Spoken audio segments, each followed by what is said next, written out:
Welcome to the Tech Egg. Don't get scrambled. Enjoy the video. You start by connecting the controller and enabling support in Steam.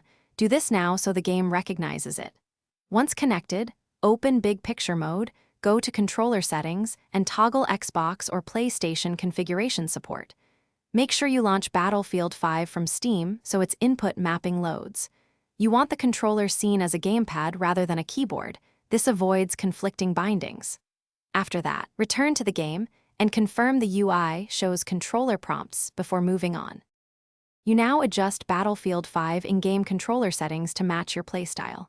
First, pick a controller layout that feels familiar, then tweak sensitivity and stick dead zones.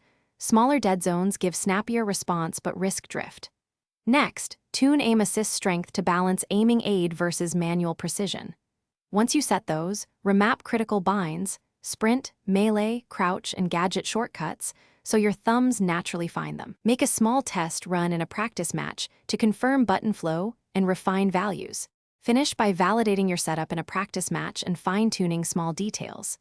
If you feel stick drift or input lag, return to Steam input and lower dead zone or recenter the stick calibration. Make sure the controller layout matches the in-game profile. If buttons are wrong, remap in Steam or Battlefield 5 and save the profile. When things go wrong, update controller drivers, restart Steam, try a different USB port, and test wired versus Bluetooth. This usually fixes the common connection and mapping problems. Thanks for watching. Consider subscribing if I helped unscramble your problems.